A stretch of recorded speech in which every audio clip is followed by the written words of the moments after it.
You've been pretty selfish at this point your whole entire career. What have you done for a lot of fighters? This would be a powerful statement for you to join.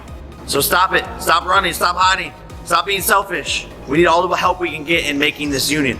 Conor McGregor, that's the message. Jake Paul, the self-proclaimed king of cringe and master of shameless promotion, dropped a bombshell on December 29, 2024, announcing his upcoming fight with Conor McGregor.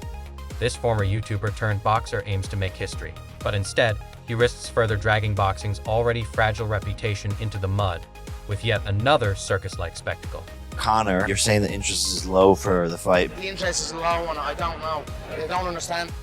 Let's pause to appreciate the absurdity of this matchup. On one side, Jake Paul, a man whose boxing career exists solely because people enjoy watching him make a fool of himself. It's truly remarkable. Ducking of professional boxers. The next fight could potentially be a professional boxer. I'm just getting started. I'm 26 years old and there's only so much I can do. Yeah, a professional boxer. This is the same Jake Paul who built 11-1 record by knocking out a parade of retired MMA fighters, somehow convincing himself, and disturbingly, a portion of the public, that he's a legitimate athlete. His crowning achievement? Beating Anderson Silva, a legend who was practically eligible for AARP membership at the time. Oh, and let's not forget his recent victory over 58-year-old Mike Tyson, who likely spent more energy promoting his cannabis brand than actually training for the fight. Truly impressive, Jake. Groundbreaking stuff.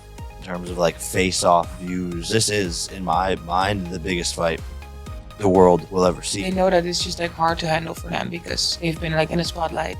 Enter Conor McGregor, once a UFC trailblazer, now more of a walking whiskey ad than a fighter. Sure, McGregor was a two-division champion in the UFC, but that was eons ago. His career has been on life support since 2017, when Floyd Mayweather toyed with him in the boxing ring for 10 rounds before ending the farce.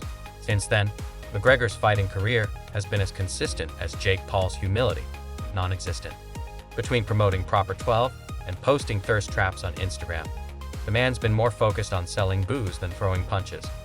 His last notable moment in combat sports, breaking his leg in 2021. Now he's expected to waltz into a boxing ring and trade punches with Jake Paul, the walking internet troll. Let's call this fight what it really is, a money grab of epic proportions. The media is dubbing it the fight of the century, but what they really mean is the cash grab of the century. Reports suggest this dumpster fire could rake in a cool $250 million. That's right, $250 million for a YouTuber and a semi-retired MMA star to play pretend for a few rounds. Forget skill, legacy, and actual competition. This is all about stirring up drama and selling pay-per-views. Boxing's new motto? Why fight for glory when you can fight for clicks? An insane shape. I wish Conor was doing this stuff. And let's not overlook the puppet master behind this circus, Indian billionaire Anant Ambani. He's footing the bill as part of a tourism campaign to promote India. Because when you think visit India, the first thing that comes to mind is two rich guys swinging wildly at each other in a packed stadium, right? The fight's set for Mumbai's Wankhede Stadium, which holds 33,000 people but will reach millions of suckers via pay-per-view. Then there's the pre-fight drama, which feels more like a bad reality TV show. Jake Paul has been trolling McGregor for years, throwing tantrums online and posting cringeworthy videos. He's done everything short of showing up at McGregor's doorstep with a megaphone. McGregor, instead of ignoring Jake like everyone else, took the bait. Now, two grown men are turning boxing into a sideshow. This isn't about proving athleticism or respecting the sport. It's about egos and cash grabs.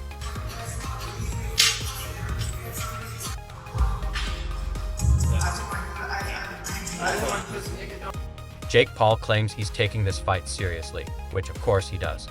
The man can't post an Instagram story without flexing how hard he's training, as if hitting a speed bag for 15 seconds somehow erases years of being a glorified internet clown. He's reportedly been back in training since early January 2025, focusing on speed and agility. Sounds great on paper, right? But we're talking about Jake Paul here, the same guy who thinks his workout montages make him the second coming of Muhammad Ali. Sure, he's got BJ Flores, a alleged boxing coach, in his corner, but let's not get ahead of ourselves. Having a decent trainer doesn't magically turn Jake into a skilled fighter.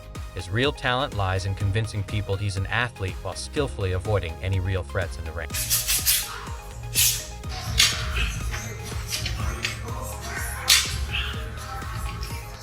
Conor McGregor is attempting a comeback that seems almost miraculous after snapping his leg like a cheap pencil in 2021.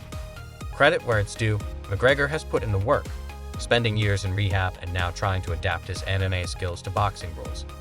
Admirable, sure, but let's not forget his last serious boxing attempt was in 2017, when Floyd Mayweather toyed with him for 10 rounds before ending the show. McGregor's been out of the boxing game for years, and while his determination is undeniable, you have to question whether his body can keep up with his ambitions. The guy's got heart, but does he still have the legs to back it up?